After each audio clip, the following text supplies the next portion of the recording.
जवानों कैसे हो? बिल्कुल मौज में, बहुत बढ़िया भाई। और आज तो चेहरा अलग ही खिला खिला सा है मेरे प्यारे जवानों। चेहरा ऐसे ही खिला खिला रहना चाहिए और चेहरे पे रौनक जो है वो हमेशा रहनी ही चाहिए। और मुझे लग रहा है आजकल नोट्स पढ़ ही रहे हो, हाँ? तो नोट्स यदि पढ़ोगे तो चेहरे की रौनक और बढ़ने वाली है प्यारे जवानों।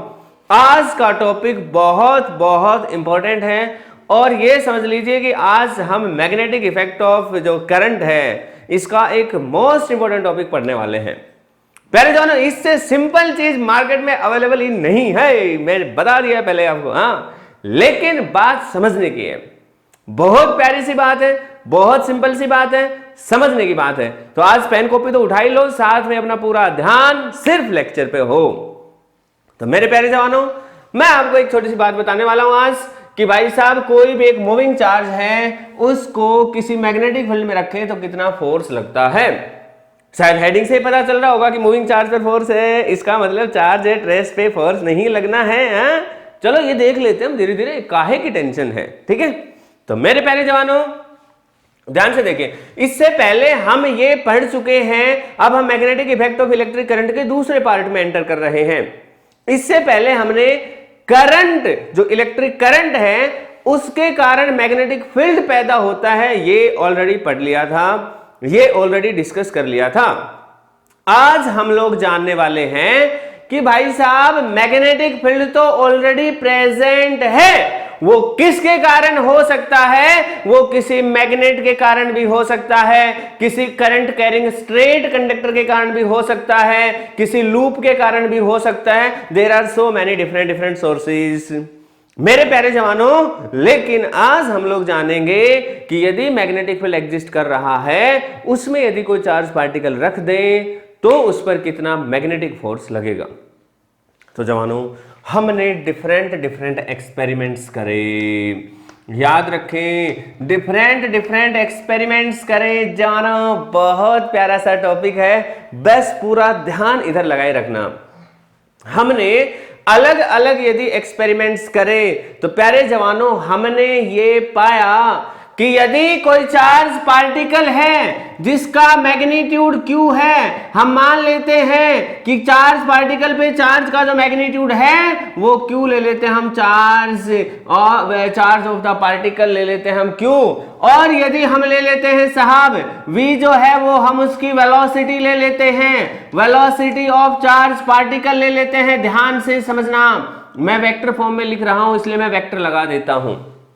भाई यदि आपको वेक्टर में तकलीफ है ना, आपके 2-3 घंटे लगेंगे तो जरूर, लेकिन मैं कहता हूं हमेशा के लिए आराम हो जाएगा, आनंद हो जाएगा। वेक्टर की अलग से प्लेलिस्ट बनाई है मैंने, देख लो उसको। और हाँ, एक चीज मैं और बताऊं आपको, भाई अलग अलग क्लासेस के लिए अलग अलग कोर्सेज शुरू कर दिए हैं और उनका लिंक डिस्क्रिप्शन में दे रखा है कि फाउंडेशन के लिए क्या है, 11th-12th के लिए क्या है और नीट के लिए क्या है। तो प्यारे जवानों आप वो भी देख सकते हैं, लेकिन फिलहाल सभी नजर, सारी पूरी कंसंट्रेशन इधर। तो मेरे प्यारे जवानों मैंने बता दिया V is the velocity of the charge particle and magnetic field को हम ले रहे हैं B vector. B vector is the magnetic field present, जो भी मैग्नेटिक फील्ड प्रेजेंट है उसको हम बी वेक्टर से रिप्रेजेंट कर रहे हैं। मेरे प्यारे जवानों ध्यान से एक चीज समझनी है आपको कि भाई साहब मैग्नेटिक फील्ड इंटेंसिटी भी कभी कभी वो यहां पर इसकी जगह यूज कर लेता है। तो मैग्नेटिक फील्ड इंटेंसिटी कहे, मैग्नेटिक फील्ड स्ट्रेंथ कहे या नॉर्मली मैग्नेटिक फील्ड बोले, एक ही बात है। इसी के लिए वो एक वर्ड और भी यूज करता है, मैग्नेटिक फ्लक्स डेंसिटी। तो घबराना नहीं है, ठीक है? मैग्नेटिक फ्लक्स डेंसिटी एक ही बात है। कभी कभी हालांकि यहां मैग्नेटिक इंडक्शन की चर्चा भी करता है वो, कोई बात नहीं है, सब बातों का एक ही मतलब है। तो थोड़ा सा ध्यान रखना है, मतलब ऐसे बोल देगा कभी कभी कि भाई यहाँ पे मैग्नेटिक फील्ड इतना है, मैग्नेटिक फील्ड स्ट्रेंथ इतनी है, मैग्नेटिक फील्ड इंटेंसिटी इतनी है यहाँ पे, ठीक है? या फिर मैग्नेटिक फ्लक्स डेंसिटी इतनी है। तो इन सब बातों का एक ही मतलब है। क्लियर है प्यारे जवानों? अब मैं आपको बताता हूं छोटी सी और प्यारी सी बात। भाई हमने क्या पाया? अच्छा एक छोटी सी बात और यहां पे रह गई, वो मैं लिख देता हूं, theta. Theta is the angle between the direction of the velocity and the magnetic field. प्यारे जवानों ध्यान पूर्वक समझ लेना, चार चीजें हमने मानी हैं। यदि हमारे पास चार्ज है जिसका मैग्नीट्यूड q है, यदि उसकी वेलोसिटी v है, उसका मैग्नेटिक फील्ड b है और उस पे एंगल थीटा है। एंगल थीटा किसका है? वेलोसिटी और मैग्नेटिक फील्ड के बीच का एंगल यदि थीटा है। तो मेरे प्यारे जवानों हमने क्या पाया कि चार्ज पार्टिकल पर मैग्नेटिक फोर्स लगा। क्या लगा? मैग्नेटिक फोर्स लगा। और वो जो मैग्नेटिक फोर्स था वो किसके प्रोपोर्शनल था? हमने एक्सपेरिमेंटली चेक किया। हमने एक्सपेरिमेंट से चेक किया कि यदि हम फोर्स का मैग्नीट्यूड F मान लेते हैं, ध्यान से समझना, तो हमने क्या पाया कि जो फोर्स था साहब ये चार्ज के मैग्नीट्यूड के प्रोपोर्शनल था, चार्ज के प्रोपोर्शनल आ रहा है। यहां पर हमने एक चीज और चेक करी कि साहब ये मैग्नेटिक फील्ड के भी प्रोपोर्शनल है। और यदि वेलोसिटी का मैग्नेटिक फील्ड के साथ एंगल थीटा है तो वेलोसिटी का जो कंपोनेंट वेलोसिटी, ध्यान से समझना, वेलोसिटी का जो कंपोनेंट मैग्नेटिक फील्ड के परपेंडिकुलर है उसके भी प्रोपोर्शनल है, मतलब v sin theta. Proportionality constant को यदि हम यहां के लिख दें तो वैल्यू आएगी q v b sin theta. और एक्सपेरिमेंट्स के बाद हमें यह पता चला कि k की वैल्यू यदि 1 होती है यहां पे, ठीक है, तो इसका मतलब फोर्स जो लगा वो कितना लगा? q v b sin theta. प्यारे जवानों अभी मेरी बात शुरुआत हुई है, घबराओ मत, सारी चीजें एक एक समझ में आएगी। अभी मैं आपको समझाने वाला हूं। अभी कई लोगों को यहां प्रॉब्लम होगी, वी साइन थीटा क्या है साहब, अभी बता ही देता हूं, घबराना नहीं है। मेरे प्यारे जवानों मैं ले रहा हूं चार्ज पार्टिकल, यहां है भाई ये 3 डायमेंशनल स्ट्रक्चर है, इसलिए मैं थोड़ा सा बनाऊंगा इसको, थोड़ा आप कोशिश करना समझने की, ठीक है। तो मेरे प्यारे जवानों मैं इधर ले रहा हूं बी वेक्टर, मतलब इस डायरेक्शन में मैग्नेटिक फील्ड है, क्लियर है। अच्छा जी मैं ले लेता हूं साहब, ऐसा कर लेते हैं हम, यहां पर इसके 90 डिग्री पर लग रहा है, थोड़ा सा 90 डिग्री नहीं लग रहा, थोड़ा सा हल्का सा लाइन ले लेता हूं साइड में, ठीक है। ये मैं दूसरी एक्सिस मान लेता हूं। हम मान लेते हैं कि साहब वेलोसिटी जो है वो इस डायरेक्शन में है, ये मान लो y एक्सिस है, ये मान लो x एक्सिस है, तो इन दोनों के बीच में है वेलोसिटी वेक्टर, ये it is the velocity vector. और वेलोसिटी वेक्टर का b वेक्टर के साथ एंगल क्या है? थीटा है। मेरे प्यारे जवानों इस v वेलोसिटी का जो कंपोनेंट, ध्यान से समझ लेना मेरे भाई, इस वेलोसिटी का जो कंपोनेंट यहां पर इस मैग्नेटिक फील्ड के परपेंडिकुलर है it is v sin theta. ये यदि v है तो इधर कितना है साहब? v cos theta. याद रखो ये वेलोसिटी वेक्टर है, वेलोसिटी वेक्टर के 2 कंपोनेंट हैं, एक कंपोनेंट वेलोसिटी का मैग्नेटिक फील्ड की डायरेक्शन में है, उस वेलोसिटी के कंपोनेंट का नाम v cos थीटा रखा है हमने, और जो कंपोनेंट इस वेलोसिटी के 90 डिग्री पर है साहब इसको हमने v sin थीटा रखा है। मेरे प्यारे जवानों यहां पर यदि आपको वेक्टर में तकलीफ है, मैं फिर कह रहा हूं भाई आपके 2 घंटे जरूर लगेंगे, लेकिन वेक्टर से आपकी बहुत सी चीजें आसान हो जाएंगी। और एक चीज और बताऊं मैं, यदि आप इस वीडियो को देख रहे हैं तो 2 संभावनाएं हैं, या तो आप 12th के स्टूडेंट हैं या फिर आप फाउंडेशन कोर्स के स्टूडेंट हैं। याद रखना मेरे जवानों ये बात मैं थ्योरेटिकली नहीं कह रहा हूं, आप चेक करो, गूगल पे चेक करो, आप जाओ रिजल्ट्स को चेक करो। मैंने देखा है computer science IIT Bombay, computer science IIT Delhi, computer science IIT Kanpur, computer science IIT Roorkee, mathematics IIT Roorkee, भाई साहब इन जगहों पर वो स्टूडेंट जिन्होंने फाउंडेशन के दौरान ये सारी चीजें सीखी थी, सोचिए कि आप इस समय ये पढ़ेंगे तो आपकी आगे की फाउंडेशन स्ट्रॉन्ग हो रही है। एम्स दिल्ली, एम्स ऋषिकेश, मौलाना आजाद दिल्ली, भाई साहब इस जगह पर MBBS के स्टूडेंट्स हैं। माय डियर स्टूडेंट्स ये चीजें जो आप पढ़ रहे हैं तो आप ये मान के चलिए कि ये छोटी मोटी जो वेक्टर की बात है इसमें 2 घंटे लगने हैं ना, इसको क्लियर कर लीजिए यार, क्लियर है, मजा आएगा आपको, बहुत अच्छा होने वाला है। तो भाई साहब अपने माइंड में फिट कर लो कि जो चीज हमें पढ़ाई जाएगी वो हमें सीखनी ही है, बहुत काम आने वाली है आपको। भाई इधर मैग्नेटिक फील्ड है, इधर मैं वेलोसिटी ले रहा हूं, वेलोसिटी इधर ली है मैंने, उसका एक कंपोनेंट इधर v sin थीटा आ चुका है। मेरे प्यारे जवानों मैं इधर ले रहा हूं, दूसरी एक्सिस ले लेते हैं कोई सी भी, मान लो इधर मैंने y एक्सिस ली है, ठीक है, ये मैंने एक्स एक्सिस ले ली है, ये मान लो मैंने जेड एक्सिस ले ली है। तो मेरे प्यारे जवानों अब मैं इसको थोड़ा सा 3 डायमेंशनल शक्ल देता हूं ताकि थोड़ा सा आपको समझ में आए, थोड़ा सा समझ में आए साहब कि वाकई ये तो 3 डायमेंशनल है। हाँ, तो मेरे प्यारे जवानों,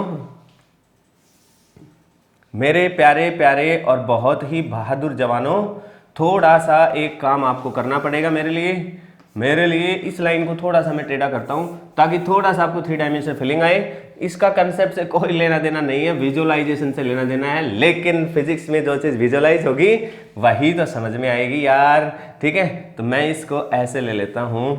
अब शायद थोड़ा थोड़ा बात बन रही होगी, आपको कुछ कुछ फीलिंग आ रही होगी। इस लाइन को मैं सीधा ले लेता हूं। ठीक है, तो ये एक्चुअल में कैसा है मैं आपको बताने की कोशिश करता हूं। ठीक है, ध्यान से समझना, ये हालात ऐसी है भाई साहब, ये जो दिख रहा है पोर्शन जिसको मैं इस तरीके से दिखा रहा हूं, ठीक है, ये पोर्शन ये है, ऐसे क्लियर है, ये वाला जो पोर्शन है वो है, और ये जो पोर्शन जो हिस्सा इस तरीके से आपको दिखाई दे रहा है वो है ये पोर्शन। क्लियर है। अब भाई साहब मैंने आपको ये कहा है, ये जो एक्सिस है ना, ये जो एक्सिस है, ये वाली लाइन जो है इसको एक्सिस ले लेते हैं हम। तो मैंने डायग्राम को थोड़ा सा 3 डायमेंशन बनाने के लिए ऐसा लिखा है, आपको इसमें बनाने की कोई घबराने की कोई आवश्यकता नहीं है। आप कंसेप्ट को समझना, वही काम आएगा भाई। इस डायग्राम को कोई नहीं बनवा के पूछेगा, आप कंसेप्ट को समझेंगे, लाइफ टाइम काम आएगा। कंसेप्ट कितना सा है, प्यारा सा कंसेप्ट है कि साहब यहां पर इस डायरेक्शन में यदि मैग्नेटिक फील्ड है, ध्यान से समझना भाई, इस डायरेक्शन में मैग्नेटिक फील्ड है, फिर मैं कह रहा हूं भाई मैं डायरेक्शन इसमें मैग्नेटिक फील्ड ले रहा हूं, इसके और इसके बीच में जो लाइन है, आप अपने पेपर ले लीजिए और पेपर को ऐसे मोड़ लीजिए, अभी मजा आ जाएगा आपको। तो भाई साहब मैग्नेटिक फील्ड इस डायरेक्शन में हो गया है, इसको विजुअलाइज कराने के लिए मैं थोड़ा सा 2-3 चीजों का और सहारा लूंगा यार। तो ये देख लीजिए, ये वाली जो लाइन है ये मैग्नेटिक फील्ड की लाइन है। मेरे प्यारे जवानों, ये यदि मैं y एक्सिस ले रहा हूं, आप इसको x एक्सिस मानना चाहे x मान लीजिए, कोई फर्क नहीं है। अच्छा, ये जो लाइन है, ये जो बाहर की तरफ आपको ये जो दिखाई दे रहा है, ये मैंने दूसरी एक्सिस माननी है। मान लो इसको हम x एक्सिस ले रहे हैं, मैंने पेपर में x एक्सिस लिखा इस वजह से। आप इसको y, इसको x, या इसको y, इसको x या इसको z, जो आप नाम देना चाहें आपकी मर्जी है। ठीक है, अब इन दोनों का जो प्लेन है जवानों, ध्यान से समझ लो, इन दोनों के प्लेन में दिख रहा है ये प्लेन, इस प्लेन में इस तरीके से वेलोसिटी है। तो ये है भाई साहब वेलोसिटी वेक्टर। तो इस वेलोसिटी का इस मैग्नेटिक फील्ड के साथ ये एंगल जो बना है, ये है साहब थीटा, और इस एंगल थीटा का ध्यान से समझ लो, ये जो एंगल थीटा बन रहा है भाई साहब यहां पर, ये किस किस के बीच में है देखना, ये मैग्नेटिक फील्ड है और ये वेलोसिटी है। मैग्नेटिक फील्ड और वेलोसिटी के बीच में ये एंगल थीटा बन रहा है। तो इस वेलोसिटी का 2 कंपोनेंट हो जाएंगे साहब, एक कंपोनेंट इधर हो जाएगा और दूसरा कंपोनेंट इस तरफ हो जाएगा। मतलब क्या है कि वेलोसिटी का एक कंपोनेंट इधर आ चुका है v sin थीटा, और एक कंपोनेंट इधर आ चुका है v cos थीटा। ध्यान से समझना, जो इस चार्ज पार्टिकल पे जो v वेलोसिटी से मूव कर रहा था, किसमें मूव कर रहा था v वेलोसिटी से, मैग्नेटिक फील्ड में, उसके ऊपर लगने वाला फोर्स इधर जो वेलोसिटी आई है v sin थीटा इस पर डिपेंड करेगा, इधर जो वेलोसिटी आई है v cos थीटा इस पर बिल्कुल भी डिपेंड नहीं करने वाला है। तो प्यारे जवानों, पहली बात जो मैं आपको यहां स्ट्रेस देके समझा रहा हूं वो क्या है कि ये जो फोर्स है ना भाई, ये डिपेंड करता है चार्ज के मैग्नीट्यूड पे, चार्ज के साइन पे भी डिपेंड करने वाला है ये मैं अभी आपको बताऊंगा। लेकिन अभी मैं मैग्नीट्यूड की चर्चा कर रहा हूं, इसलिए आपको मैग्नीट्यूड को समझ लेना है। तो मेरे प्यारे जवानों, फोर्स डिपेंड करता है चार्ज के मैग्नीट्यूड पे, मैग्नेटिक फील्ड के मैग्नीट्यूड पे, और वेलोसिटी का कौन सा कंपोनेंट भाई, जो मैग्नेटिक फील्ड के 90 डिग्री पर है। तो मैग्नेटिक फील्ड इधर था, तो इसके 90 डिग्री पर ये वेलोसिटी थी और इसका नाम था v sin थीटा। मतलब फोर्स v sin थीटा पे डिपेंड करेगा साहब। ध्यान से समझ लेना मेरे भाई, जब हमने इन वैल्यूज को कैलकुलेट किया तो हमने क्या पाया, हमने पाया कि फोर्स होता है QVB sin थीटा। यहां पर कांस्टेंट की वैल्यू 1 थी, मेरे प्यारे जवानों, इंटरेस्टिंग बात तो अब आने वाली है। हमें मालूम है फोर्स एक वेक्टर क्वांटिटी होती है, तो हमारी तो इच्छा थी साहब कि इधर भी कुछ वेक्टर का हिसाब किताब देखें। तो जब हमने वेक्टर फॉर्म में देखा, इन वेक्टर फॉर्म में हम देखते हैं तो हमें क्या मिलता है, एफ वेक्टर इक्वल्स टू, याद करो जवानों, ए बी साइन थीटा, इसको हम क्या कह सकते हैं, ए क्रॉस बी। तो यहां पर हमें क्या देखने को मिला, क्यू वी क्रॉस बी। बड़ी इंटरेस्टिंग सी बात है कि साहब ये जो फोर्स लग गया ये क्यू वी क्रॉस वी की डायरेक्शन में है। भाई मैं एक बार फिर आपसे कहता हूं, यदि आपको वेक्टर में तकलीफ है तो प्लीज एक बार देख लो, मजा आएगा। इस तरह की चीजों में आप कभी नहीं अटकोगे कि भाई साहब जब भी कभी जैसे ए बी साइन थीटा लिखा है तो हम इसको ए क्रॉस बी की फॉर्मेट में लिख सकते हैं और साथ में कुछ डायरेक्शन अटैच कर देते हैं। तो उसी तरीके से, क्योंकि यहां वी बी साइन थीटा था तो मैंने लिख दिया वी क्रॉस बी। अब आपके मन में एक सवाल पैदा होना चाहिए और जरूरी भी है। सवाल यह है कि साहब पहले तो मैंने यहां पर बी वी साइन थीटा लिखा था, यदि मैं अब भी यहां पे बी वी साइन थीटा लिखता तो भाई साहब यहां पर भी B into V into sine theta होता। तो मेरे प्यारे जवानों, क्या उस समय मैं F vector equal to Q B cross V लिख पाता? गलत होता। लिख तो पाता लेकिन वो गलत होता, क्योंकि लिख तो आप रहे, कुछ भी लिख दो भाई, लिखने में क्या है, लेकिन वो सही नहीं होता। फिर आपके मन में सवाल आएगा, जी ऐसे कैसे, ए क्रॉस बी लिखा था तो है A B sine theta B A sine theta है, दोनों को एक ही जैसा लिख दें क्या? नहीं लिख सकते भाई। कारण सुनो भाई, हमारे हाथ में कोई है, हम यहां से वेक्टर का लॉजिक लग रहा है। वेक्टर का क्या लॉजिक लग रहा है साहब, कि ये जो एफ वेक्टर है इसकी डायरेक्शन v क्रॉस b की डायरेक्शन है, फोर्स की डायरेक्शन v क्रॉस b की डायरेक्शन है, फोर्स की डायरेक्शन b क्रॉस v की डायरेक्शन नहीं है, फोर्स की डायरेक्शन है v क्रॉस v की। अब आपके मन में सवाल आएगा, जी हमें कैसे पता चला? ये देखो ना भाई, देखो रे देखो, अरे ये देखो क्या लिखा है भाई, बाय एक्सपेरिमेंट। बट ये तो आप समझ लो कि आप फिजिक्स पढ़ रहे हो, तंत्र विद्या तो है ही नहीं, सब चीजें एक्सपेरिमेंटल हैं। तो मेरे प्यारे जवानों, हम तो ठहरे ना समझ, हम तो क्या पता इसको ऐसे भी लिख देते, क्यू वी क्रॉस बी, ये तो लिखा ही है। हम ऐसा भी लिख देते, क्यू बी क्रॉस वी, हमने दोनों लिख दिए, लेकिन दोनों से हमने डायरेक्शन ऑफ फोर्स निकाली और एक्सपेरिमेंट से डायरेक्शन ऑफ फोर्स निकाली। ध्यान से समझो, जो एक्सपेरिमेंट से डायरेक्शन ऑफ फोर्स आई और जो यहां पर वी क्रॉस बी की डायरेक्शन आई वो मैच हो गई। तो हमने कहा साहब यहां पर v क्रॉस b ही लिखना जरूरी है, यहां पर b क्रॉस b लिख दिया, गलत है, गलत है और गलत है, और आप ऐसी गलती कभी नहीं करेंगे। मेरे प्यारे जवानों, ध्यानपूर्वक समझना है, ध्यानपूर्वक समझना है। क्या बताया मैंने, जो फोर्स लगने वाला है वो किस पे डिपेंड कर रहा है साहब, उसकी डायरेक्शन किस पे डिपेंड कर रही है, v क्रॉस b की डायरेक्शन में है वो।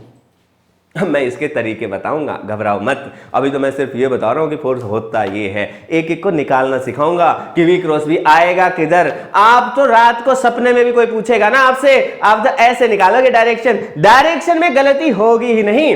बस आप तो मुझे एक बात बता दो, यहां तक समझ में आया कि साहब फोर्स जो लगेगा वो लगेगा क्यू वी क्रॉस बी की डायरेक्शन में। प्यारे जवानों, अब इंटरेस्टिंग बात यह है कि इस फिगर को यदि इस प्लेन में यदि हम ध्यान से देखते हैं, अब मैं आपको समझाऊंगा कि भाई साहब वी क्रॉस बी की डायरेक्शन निकालेंगे कैसे। और फिर मैं यहां पर जब हमने एक्सपेरिमेंट करा तो भाई साहब हमने ये पाया कि वी क्रॉस बी ऊपर की तरफ आया, तो यहां पर एफ वेक्टर आएगा इस डायरेक्शन में। ये आएगा कैसे, अभी मैं इसको समझाने के लिए अलग अलग रूल से समझा रहा हूं, क्योंकि जगह की जरूरत पड़ेगी, इसलिए मैं मिटाऊंगा। तो एक बार यहां नोट कर लो कि इधर एफ वेक्टर आएगा, यहां बीच में पॉजिटिव चार्ज था, है ना। उसके अलावा अभी सारी बातें मैं आपको बताने वाला हूं। मेरे प्यारे जवानों, इस टॉपिक की सबसे इंपॉर्टेंट चीज डायरेक्शन ही है, इसीलिए मैं इसको 3 डायमेंशन में लेके दिखाऊंगा आपको। बिल्कुल भी नहीं घबराना है, सबके टिप्स पे हो जाएगा, एक बार इसको नोट करो। अब मैं आपको बताने वाला हूं rules to find the direction of v cross b, और we can say that the force F, और F वेक्टर क्या है, it is the magnetic force. लिख लेना, magnetic force on the charge q। तो जवानों, हमने अभी अभी जाना कि जो फोर्स वेक्टर बना वो क्या बना, क्यू वी क्रॉस बी। ध्यान रहे, यदि चार्ज नेगेटिव है तो यहां माइनस के साथ पुट करेंगे, मतलब फोर्स अपने आप माइनस वी क्रॉस बी के डायरेक्शन में आ जाएगा।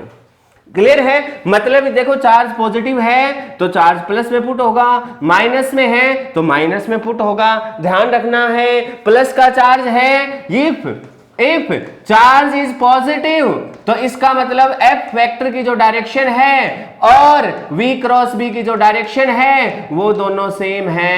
F vector is in direction of v cross b। और यदि चार्ज नेगेटिव है तो साहब एफ वेक्टर जो है it is opposite to direction of v cross b।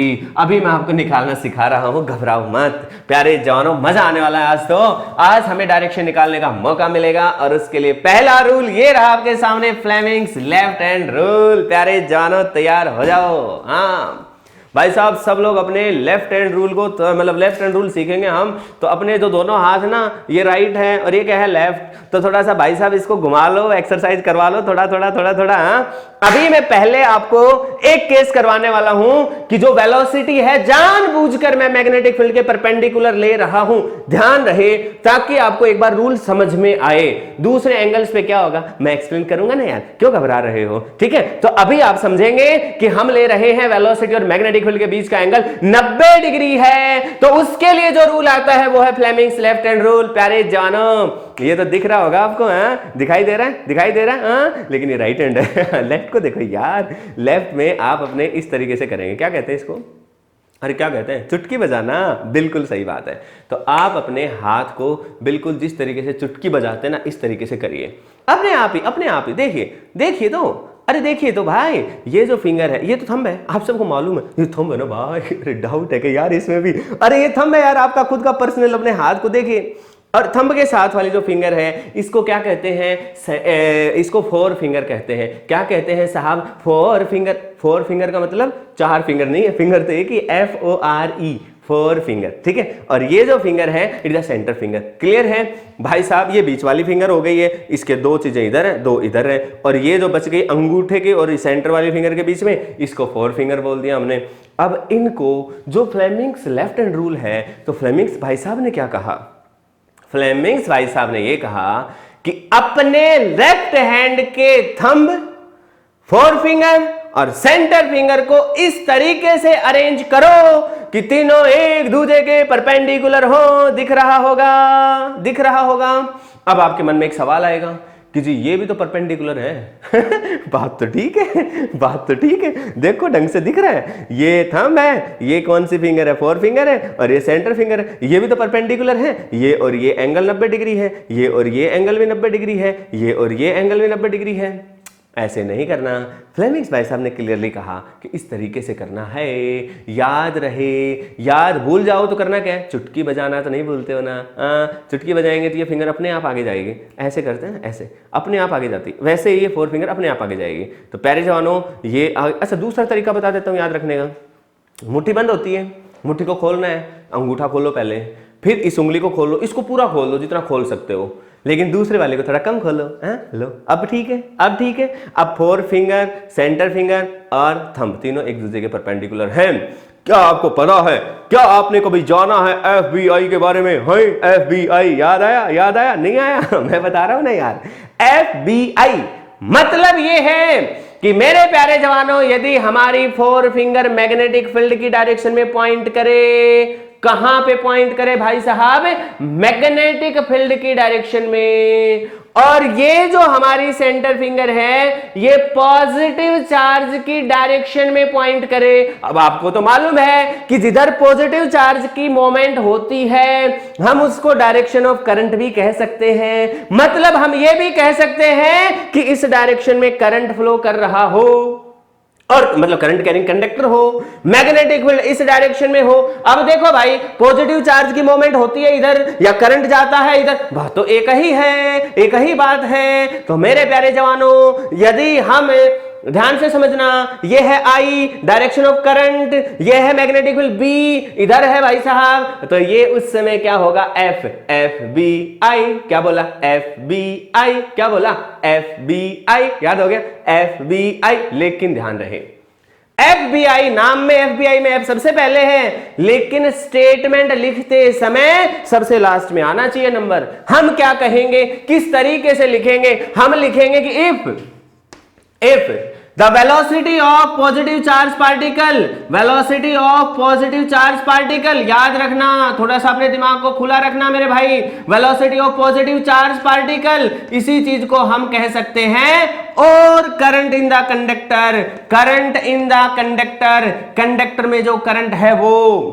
मतलब velocity of positive charge particle या फिर करंट इन द कंडक्टर, यदि if these are represented by the centre finger, ये हमारे कौन से फिंगर से रिप्रेजेंट होते हैं, centre finger of our left hand से रिप्रेजेंट होते हैं।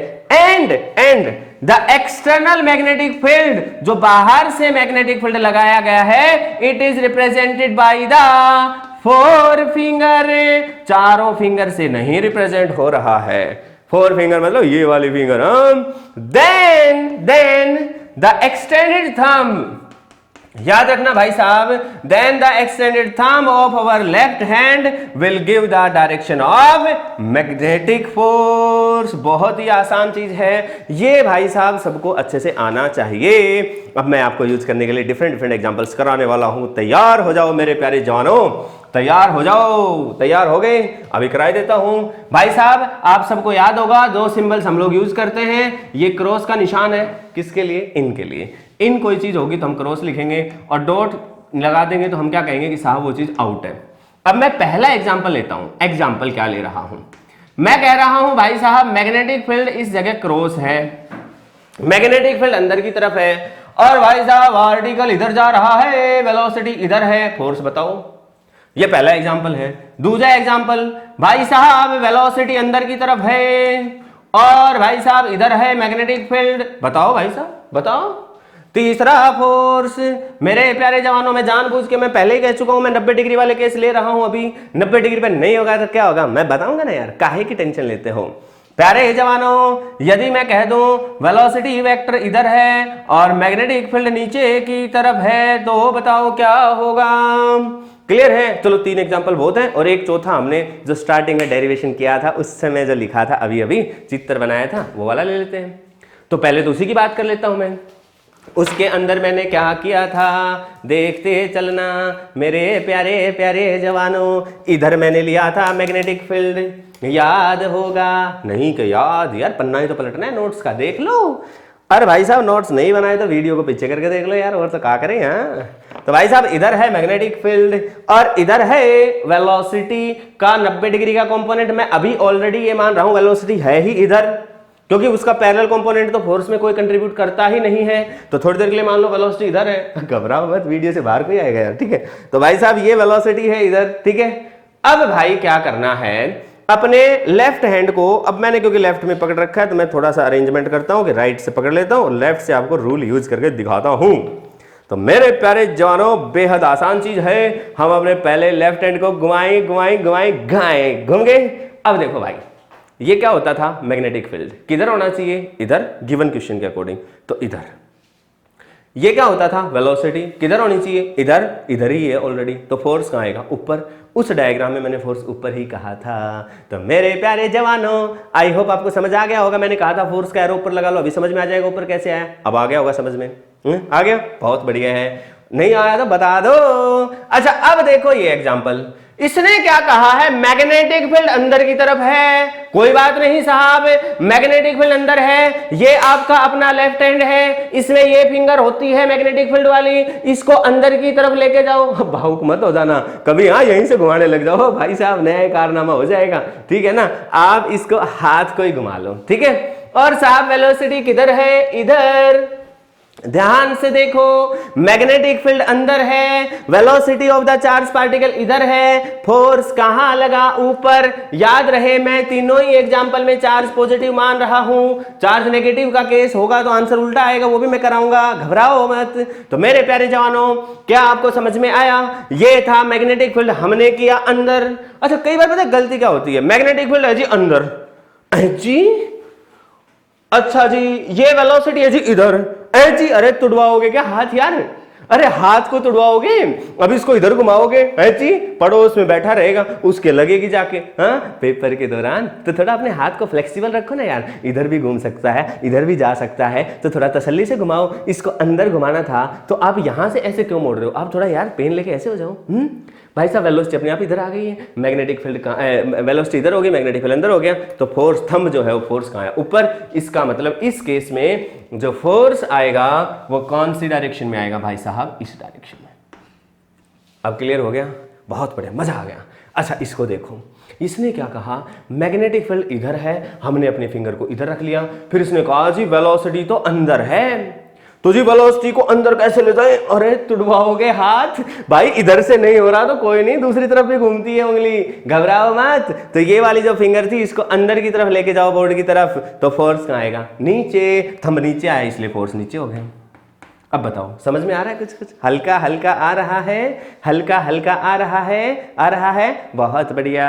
मेरे प्यारे जवानों, इंटरेस्टिंग बात क्या है याद रखना, यहां पे एक बात और नोट कर लेना साथ साथ में, कि the direction of force, direction of F vector is perpendicular to plane containing both v vector as well as b vector. v के भी 90 डिग्री पे लग रहा है फोर्स और b के भी 90 डिग्री पे लग रहा है। ये बात इंपॉर्टेंट है, कई सारे स्टार लगा के लिख लो। जिन लोगों को वेक्टर्स आते हैं उनको पहले से पता है, नहीं आते तो कोई बात नहीं, जिनको पहले से पता था उनका रिवीजन करा दिया मैंने, कि जो फोर्स है वो v के भी परपेंडिकुलर है और b के भी परपेंडिकुलर है। वही हो रहा है, फोर्स आया है नीचे तो ये 90 डिग्री का एंगल है, और वेलोसिटी अंदर है तो उसके साथ में 90 डिग्री का एंगल है। वही चीज इसमें हो रही है। प्यारे जवानों, ये वाला केस लेते हैं। मैंने अभी बोला था चार्ज तो पॉजिटिव लेना है, इसमें भी पॉजिटिव लेना है, लेकिन इसमें वेलोसिटी कहां है? मैंने आपको बताया था वेलोसिटी है बाहर की तरफ। मेरे प्यारे जवानों, वेलोसिटी तो बाहर ही है, लेकिन मैग्नेटिक फील्ड कहां है? नीचे। तो इस फिंगर को नीचे आना है, मैग्नेटिक फील्ड बाहर है, सॉरी मैग्नेटिक फील्ड नीचे है, वेलोसिटी बाहर है, आउट ऑफ द प्लेन है, इस तरीके से है, तो थंब किधर आया है? इधर। इसका मतलब फोर्स किधर आ गया? इधर। अब बताओ समझ में आया कि नहीं आया? आया आया आया, बहुत बढ़िया है। फ्लेमिंग्स लेफ्ट हैंड रूल याद हो गया? FBI। क्या? FBI। ये तो याद रखने के लिए FBI, it is force, magnetic field and current. लेकिन जब स्टेटमेंट लिखोगे ना तो भावुक नहीं होना यार, this is force, this is, no no no no, तरीके से लिखना है ताकि एग्जामिनर को लगे कि यार बच्चे ने समझा है, रटा नहीं है। ठीक है, तो आप लिखेंगे कैसे कि यदि वेलोसिटी है पॉजिटिव चार्ज पार्टिकल की या करंट है कंडक्टर में, वो यदि सेंटर फिंगर से रिप्रेजेंट होता है, हमारे लेफ्ट हैंड की सेंटर फिंगर से। आप इसी को सेंटेंस बना के क्या लिखेंगे? If velocity of the positive charge particle or current in the conductor is represented by the centre finger of our left hand, then and the external magnetic field is represented by the forefinger of our left hand, then the extended thumb, the direction of the extended thumb of the left hand will give the direction of magnetic force। अच्छा, और इन सबसे पहले ये बात तो आप लिख ही लेंगे, stretch our left hand in such a way that our four finger, centre finger and thumb all are perpendicular to each other. ये सारे के सारे एक दूसरे पे 90 डिग्री का एंगल बना रहे हैं। प्यारे जवानों, समझ में आ गया अच्छे से? बहुत बढ़िया है। फ्लेमिंग्स लेफ्ट हैंड रूल याद हो गया? बहुत बढ़िया, मैं चाहता यही था याद हो जाए, लेकिन मैं इसको यूज नहीं करवाऊंगा। अब मैं जो यूज करवाऊंगा वो है राइट हैंड पाम रूल। तुम्हें बहुत आदत है इसकी यार, समझ रहे हो ना? बचपन से ही मम्मी ने बहुत यूज किया होगा और तुमने छोटे भाई बहन पे यूज किया होगा। हाँ, तो प्यारे जवानों, राइट हैंड पाम रूल बेहद आसान चीज है। क्या है मैं अभी समझा रही हूं, एक बार इसको मिटाई देता हूं। अरे जवानों, मैंने आपको फ्लेमिंग्स लेफ्ट हैंड रूल याद करवाया, लेकिन अब मैं आपको कराने वाला हूं राइट हैंड पाम रूल। भाई वैसे तो जो रूल आपको याद हो जाए ना वो लगा लेना, लेकिन कोई एक रूल पकड़ लेना यार, फिर उसी को लगाना ताकि कोई दिक्कत ना आए। ठीक है, ज्यादातर हम लोग क्योंकि राइट हैंड से लिखते हैं तो राइट हैंड पाम रूल लगाना आसान होता है और हमें तो मालूम है बचपन से राइट हैंड पाम रूल हमने बहुत एक्सपीरियंस किया है, इस वजह से यहाँ पे लगाना बेहद आसान हो जाएगा। प्यारे जवानों, बेहद आसान चीज है। पता क्या करना है, आप अपने राइट हैंड की सारी फिंगर्स को मिला लो, मिला लिया, और अपना जो अंगूठा है इसको इनके 90 डिग्री पे रखो, रख लिया।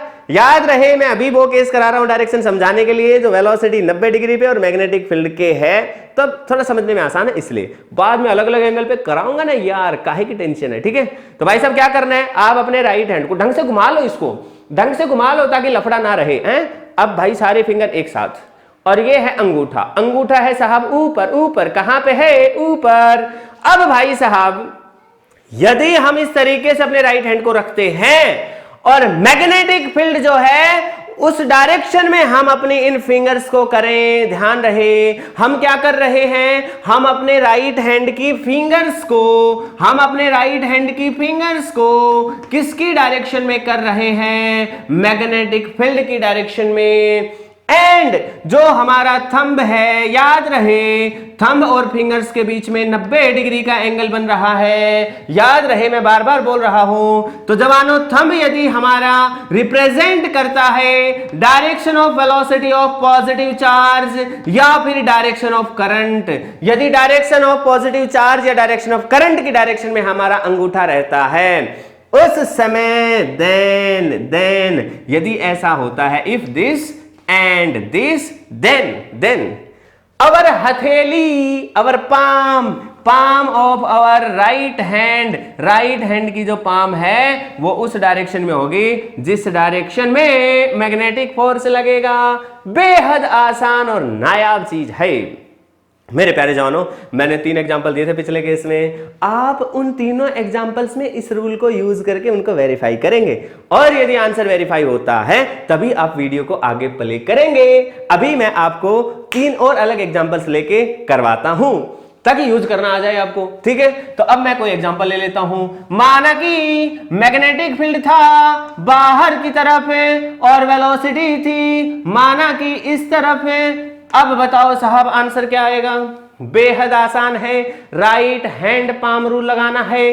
तो राइट हैंड की फिंगर्स को, मैग्नेटिक फील्ड बाहर है तो बाहर ले आए, और भाई साहब ये है वेलोसिटी, तो थंब की डायरेक्शन वेलोसिटी की डायरेक्शन होती है, वो इधर जा रही है वेलोसिटी, तो इसको ऐसे है कर दो। हथेली कहां आई, ऊपर, इसका मतलब डायरेक्शन ऑफ फोर्स कहां आएगी, ऊपर। बताओ समझ आया कि नहीं आया। अब मैं एक बार वेरीफाई करा देता हूं फ्लेमिंग्स लेफ्ट हैंड रूल से, एक बार ही कराऊंगा भाई, बाकी आप खुद करेंगे। ठीक है, तो भाई साहब देखो ये कर लिया हमने। अब मुझे बताओ मैग्नेटिक फील्ड कहां था, बाहर, तो ये वाली जो फिंगर है बाहर आ गई, वेलोसिटी इस तरफ आई है, ऑटोमेटिक कोइंसिडेंस हो गया, वेलोसिटी दे भी इधर ही रखी थी। हाँ, तो भाई साहब फोर्स अपने आप ही ऊपर आया है, ऐसा ही किया था हमने, खत्म। दूसरा एग्जांपल ले लो। मैं कहता हूं भाई साहब हमारे पास जो मैग्नेटिक फील्ड है माना कि वो ऐसे दे रखा है, it is the magnetic field, घबराना नहीं है, बिल्कुल भी नहीं घबराना है। माना कि वेलोसिटी दे रखी है बाहर की तरफ। अब बताओ जी क्या करें, कुछ ना करने की जरूरत है साहब, बेहद आसान चीज है। अब मुझे बताओ मैग्नेटिक फील्ड की डायरेक्शन, अच्छा लेफ्ट हैंड से राइट हैंड मत लगा देना, राइट हैंड से लेफ्ट मत लगा देना। अब राइट हैंड पाम रूल लगा रहे तो राइट हैंड यूज करना, ठीक है, ये गलती हो जाती है। तो भाई साहब राइट हैंड की जो फिंगर्स है वो मैग्नेटिक फील्ड की डायरेक्शन में होंगी, हो गई जी। वेलोसिटी कहां थी, बाहर, बाहर की तरफ ही क्या है, अंगूठा, तो वेलोसिटी की डायरेक्शन में अंगूठा हो गया। ऐसे रखना है भाई साहब, बिल्कुल ऐसे, ठीक है। तो उस समय जो फोर्स लगेगा, याद रखना, इस चीज को मैं समझा रहा हूं फिर से भाई, ये है मैग्नेटिक फील्ड और इसके 90 डिग्री पे है ये वेलोसिटी। तो अब जो फोर्स आएगा इन दोनों से बनने वाला ये प्लेन है, ये जो प्लेन बना है इन दोनों से, इस प्लेन के 90 डिग्री पे आएगा भाई, या तो इधर या तो इधर। याद रखना मैंने ये नहीं कहा कि ऐसे नीचे या ऐसे ऊपर आएगा, मैंने ऐसा नहीं कहा, मैंने ये कहा है इन दोनों का जो प्लेन है, मैग्नेटिक फील्ड और वेलोसिटी से जो प्लेन बन गया है, ये प्लेन बना, इस प्लेन के या तो इधर या तो इधर, इसके अलावा और कहीं आ ही नहीं सकता। ये चीज घोट के पी जाओ, हाँ, सुबह शाम 2 टाइम, ठीक है। तो भाई साहब अब वेलोसिटी कहां थी, इधर, तो भाई साहब मैग्नेटिक फील्ड कहां दे रखा था, इधर, तो भाई साहब कहां बनेगा बताओ, राइट हैंड की फिंगर्स इधर रखो, थंब को इधर रखो तो हथेली इधर आई है। इसका मतलब मेरे प्यारे जवानों जो फोर्स लगा वो कौन सी डायरेक्शन में लगा, इधर। ध्यान रखना है ये एरो वो जानबूझ के आपको कंफ्यूज करने के लिए ऑप्शन में क्या दे सकता था, force will be like this this this this, no no no no, इधर आएगा। ध्यान रखना है कि भाई साहब ये फोर्स ये मैग्नेटिक फील्ड 90 डिग्री का एंगल बनाएंगे और साथ ही साथ में वेलोसिटी वो बाहर आई थी तो वो भी 90 डिग्री का बनाएगी, क्योंकि ये दोनों तो एक प्लेन में है तो वो इसके 90 डिग्री पे है ही आउटसाइड। अब आया समझ में। अब एक क्वेश्चन कराता हूं नेगेटिव चार्ज वाला, मजा आएगा आपको यार। ठीक है, माना कि हमारे पास एक इलेक्ट्रॉन नाम की चीज है। अरे वाह, इलेक्ट्रॉन पे कैसा चार्ज होता है, सच्ची बता दो, पॉजिटिव या नेगेटिव? नेगेटिव। पॉजिटिव या नेगेटिव? नेगेटिव। इलेक्ट्रॉन पे कैसा चार्ज होता है, नेगेटिव चार्ज होता है। तो मेरे प्यारे जवानों इलेक्ट्रॉन पे कैसा चार्ज है, नेगेटिव। अब मैं कह रहा हूं ये तो नेगेटिव नामक पार्टिकल है, मतलब नेगेटिव चार्ज पार्टिकल है, ये नीचे की तरफ गिर रहा है, गिरने दो इसको, जाने दो। और माना कि वेलोसिटी तो अब नीचे गिर रहा है तो वेलोसिटी तो नीचे हो गई, और माना कि मैग्नेटिक फील्ड इधर हो गया है। अब बताओ साहब फोर्स किधर लगेगा, ये लॉजिक लगाए फोर्स। मैग्नेटिक फील्ड इधर है तो इन फिंगर्स को इधर कर दो, चार्ज पार्टिकल नीचे जा रहा है तो नीचे कर दो। हथेली कहां आई, बाहर, तो फोर्स कहां पे लगता, बाहर। यदि ये चार्ज पार्टिकल होता पॉजिटिव, लेकिन ये कैसा है, नेगेटिव, इसलिए जो आंसर आया है उसको पलटी मार दो, उसको पलट दो। मतलब यदि ये पॉजिटिव नामक पार्टिकल होता तो भाई साहब इधर मैग्नेटिक फील्ड, नीचे की तरफ क्या है साहब, वेलोसिटी। हथेली कहां आती, बाहर, तो मैग्नेटिक फील्ड कहां पे आता, फोर्स कहां लगता, मैग्नेटिक फोर्स बाहर, यदि पॉजिटिव होता तो। लेकिन ये कैसा है, नेगेटिव, तो आंसर जो आया है उसको पलटी मार दो। बाहर आया तो उसके बिल्कुल 180 पे ले जाओ अंदर, इसका मतलब फोर्स लगा अंदर की तरफ, तो क्रॉस लगा देता हूं कि इधर लग गया साहब फोर्स। अब आया समझ में। अब इन दोनों में भी फ्लेमिंग्स लेफ्ट हैंड रूल का यूज करके वेरीफाई कर लो यार, मजा आ जाएगा। हाँ, तो मेरे प्यारे जवानों हंसते मुस्कुराते इनको ऐसे करो। अभी मैं आपको आगे एक रूल और समझाने वाला हूं, right hand thumb rule. 3 rule बताऊंगा लेकिन मास्टरी एक पे करनी है आपको, ठीक है। बेटर है कि स्टेटमेंट तो तीनों की याद रखो यार, क्योंकि वेक्टर का खेल है, कुछ नहीं है। और जिस स्टूडेंट ने मैग्नेटिक इफेक्ट ऑफ करंट में डायरेक्शन को जीत लिया, इसका मतलब सारा काम बन गया है। तो मेरे प्यारे जवानों हंसते मुस्कुराते प्रैक्टिस करो दबा के, ठीक है। तो प्यारे जवानों मैं एक बार इसको साफ करता हूं और मैं आपको कराने वाला हूं क्या, third case, right hand thumb rule, ठीक है। तो प्यारे जवानों अब हम बात करते हैं तीसरे नंबर के रूल की, और नाम है राइट हैंड थंब रूल। प्यारे जवानों वैसे तो मैं पहले भी बता चुका हूं, लेकिन हम यहाँ पे एक बार फिर से देख लेते हैं। भाई वेक्टर्स में भी मैंने राइट हैंड थंब रूल और इसके जस्ट बाद एक और कराऊंगा मैं छोटा सा, मैक्सवेल्स कॉर्क स्क्रू रूल। दोनों वेक्टर्स में बहुत अच्छे से समझते हैं हम।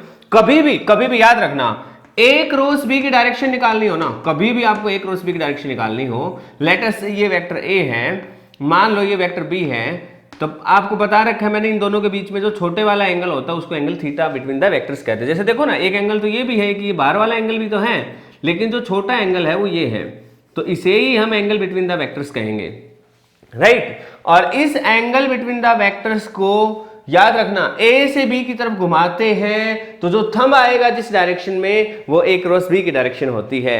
माय डियर स्टूडेंट्स, मैं पहले भी कह चुका हूं आपको, जैसे आप समझिए, जैसे मान लो ये ए है, ये है बी, तो मैं क्या करूंगा, अपने राइट हैंड की फिंगर्स को ध्यान से समझना, ए और बी का जो प्लेन है, मान लो ऐसे रखे हुए हैं, तो ये ए है, ये है बी, तो ए और बी का जो प्लेन बन गया, ये प्लेन बन गया, तो इसके या तो 90 डिग्री बाहर की तरफ या 90 डिग्री अंदर की तरफ, सिर्फ दो ही डायरेक्शंस में ए क्रॉस बी की डायरेक्शन आती है, ठीक है।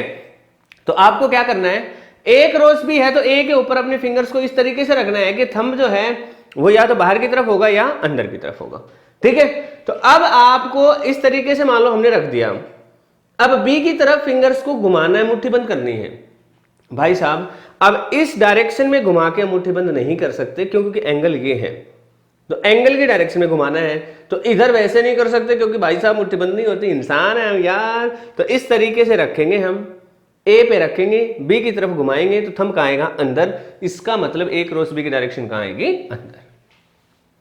क्लियर हो गई ये बात, अच्छे समझ में आई। इसको मैं वेक्टर्स में बता चुका हूं डिटेल में, तो आप वहां भी देख सकते हैं, एक बार फिर बता देता हूं। मान लो ये ए है, अब की बार ये बी है, लेट अस से यहां रखा है ऐसे, ठीक है। तो अब आपको क्या करना है साहब, ए और बी का ये जो प्लेन है इसके 90 डिग्री पे आएगा एक क्रॉस बी, या तो ऊपर या तो नीचे, सिर्फ दो डायरेक्शन में, ठीक है। तो अब क्या करो, आप अपने राइट हैंड की ये जो छोटे वाले फिंगर है इसको ए पर रखो, अब अंगूठा ऊपर की तरफ है, और क्या बी की तरफ ले जाते समय मुट्ठी बंद हो गई? हो गई, तो सही आंसर है, नहीं हुई तो उल्टा आंसर है, खत्म, ठीक है भाई। तो ये है ए क्रॉस बी की डायरेक्शन। तो हम यहां पे जो डायरेक्शन निकालने वाले हैं जवानों, एफ वेक्टर की निकालेंगे, तो ये आएगा बी क्रॉस बी की डायरेक्शन में। तो हम यहां पे आसानी से इसको निकाल सकते हैं। जैसे कि एग्जांपल के तौर पे मान लो मैं आपसे कह देता हूं ये वी वेक्टर है और मान लो ये है बी वेक्टर,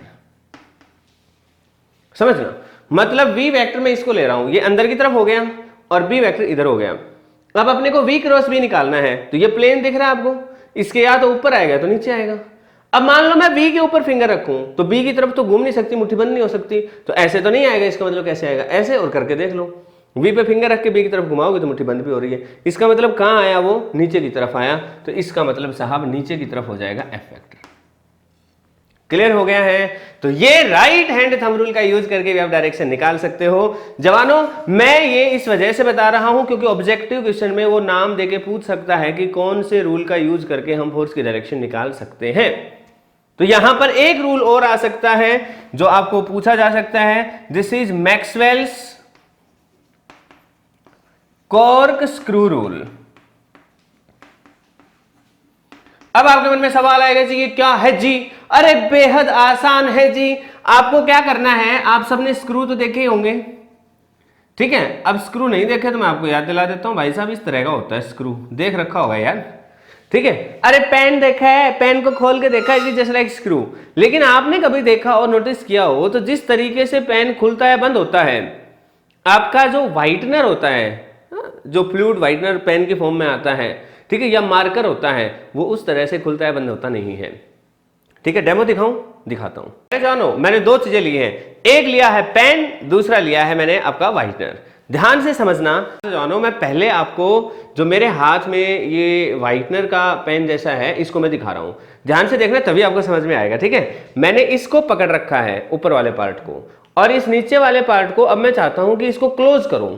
तो मैं कैसे घुमा रहा हूं, ध्यानपूर्वक देखना, मेरा हाथ किस तरीके से घूम रहा है, ठीक है। मेरा हाथ जो घूम रहा है, यदि मैं ऐसे घुमा रहा हूं, ध्यान से देखो, यदि मैं ऐसे घुमा रहा हूं तो ये बंद ही नहीं हो रहा। अब यदि मैं उल्टा घुमाऊं ऐसे, ध्यान से देखना भाई, मैं ऐसे घुमा रहा हूं अपने हाथ को, तो ऐसे घुमा रहा हूं तो ये बंद हो रहा है। ध्यान से देखा आपने, ऐसे घुमाया मैंने तो बंद हुआ। ऐसे का मतलब है कि मैं इसको ऊपर से देखूंगा तो घड़ी यदि रख दूं तो घड़ी की सुई भी ऐसे चलती हुई नजर आएगी, तो मतलब ऊपर से मैं ऐसे देख के क्लॉकवाइज घुमा रहा हूं तब ये बंद हो रहा है, ठीक है। और एंटी क्लॉकवाइज पे ये खुल रहा है, ध्यान से समझ गए। अब मैं दिखाता हूं आपको पेन। पेन जो है उसका सीन ये है, लेट अस से भाई ये मैं ऊपर वाले पार्ट को फिक्स रख रहा हूं और अब मैंने इसको बंद करने की कोशिश करी, तो ध्यान से समझना, मैंने ऐसे घुमाया इसको तो बंद हो गया, मतलब ऐसे घुमाया, ऐसे का मतलब एंटी क्लॉकवाइज, ऐसे का मतलब एंटी क्लॉकवाइज। तो एक्चुअल में ध्यान से समझो, दोबारा से मैं बताता हूं, ये मैंने पेन का ऊपर वाला जो हिस्सा था इसको पकड़ा हाथ में, जैसे उसमें रखा था मैंने, फिर मैंने इसको इस तरीके से घुमाना शुरू किया, ऐसे घुमाना शुरू किया तो बंद हो गया। उस केस में जब मैंने ऐसे घुमाया था तो बंद नहीं हुआ था, बल्कि ऐसे घुमाया था तो बंद हुआ था। डियर स्टूडेंट्स, स्क्रू दो तरह के होते हैं, right handed screw and left handed screw.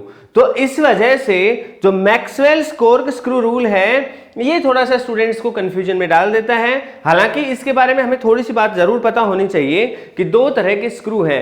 एक स्क्रू है जिसको हम इस तरीके से घुमा रहे हैं तो बंद हो रहा है, दूसरा इस तरीके से घुमाने से खुल रहा है, दोनों अंतर वाले हैं, ठीक है। तो मैक्सवेल्स कॉर्क स्क्रू रूल कौन से स्क्रू के लिए है, अब मैं ये थोड़ा सा आपको समझाने की कोशिश करता हूं। तो मेरे प्यारे जवानों, यदि हमारे पास एक राइट हैंडेड स्क्रू है, अभी मैं इसको समझाऊंगा, देखना। यदि हमारे पास एक राइट हैंडेड स्क्रू है, मान लो इस स्क्रू के ऊपर हम दो चीज लगा दे, मान लो इस तरीके से लगा दे, एक का नाम ए रख दे, दूसरे का नाम बी रख दे, मान लो दो चीजें अटैच कर दी हमने स्क्रू के साथ। अब हमें ए क्रॉस बी निकालना है, ध्यान से समझना। यदि ए क्रॉस बी निकालना है तो अब ऐसे समझिए, ऐसे समझिए जैसे कि मैं एक समझाने के लिए एक चीज लेता हूं। डियर स्टूडेंट, समझाने के लिए मैंने लिया है, जैसे ये एक स्क्रू का नीचे वाला हिस्सा है, मान लो मैं इसको बी वेक्टर की तरह से मान लेता हूं। मान लो जोड़ दिया मैंने, कुछ रोड जोड़ दी और इधर मैंने जोड़ दी ए। ध्यान से समझना, अब यदि मैं ए क्रॉस बी करूं तो ए से बी की तरफ मैं इसको घुमाऊं और ए से बी की तरफ घुमाने से ये जो स्क्रू मेरे हाथ में है, यदि ये ऊपर की तरफ एडवांसमेंट हो, ऊपर की तरफ एडवांसमेंट हो रहा है, राइट हैंडेड स्क्रू है, तो मैक्सवेल्स कोर्क स्क्रू रूल यही कहता है कि यदि हमारे पास राइट हैंडेड स्क्रू है तो ए से बी की तरफ यदि हम इसको रोटेट करेंगे स्क्रू को, आप इस तरीके से समझो, आप ऐसे समझो भाई, जैसे मेरा जो हाथ है, ये जो पोर्शन है स्क्रू की तरह से है, ये जो नीचे वाला है ये इसका हेड है, ठीक है। मैंने इसमें 2 लाइन लगा दी इस तरीके से, क्लियर है। अब मैं क्या कर रहा हूं, इस स्क्रू को, ये स्क्रू है, ये ए है, ये बी है, अब यदि मैं ए से बी की तरफ घुमाऊं इसको तो स्क्रू ऐसे घूमेगा, तो ऐसे घूमने से स्क्रू ऊपर की तरफ यदि एडवांसमेंट है, that is a right handed screw. तो रूल क्या है कि यदि हमारे पास एक राइट हैंडेड स्क्रू है, राइट हैंडेड स्क्रू है, तो ए से बी की तरफ जाएंगे तो ये एडवांस ऊपर की तरफ करेगा और बी से ए आएंगे तो उल्टा एडवांसमेंट करेगा, नीचे की तरफ करेगा, ठीक है। तो अब ये वाला जो रूल है, बस आप इसका इतना सा हिस्सा कर लो कि भाई इससे भी हम डायरेक्शन निकाल सकते हैं। ज्यादा इसकी डिटेल्स जानी है तो भाई साहब वेक्टर्स में चले जाओ, वहां मैंने बता रखा है, ठीक है। अभी हम इस पर चर्चा नहीं करेंगे, बस आपको नाम पता होना चाहिए था कि ये भी रूल है जिससे हम निकाल सकते हैं डायरेक्शन।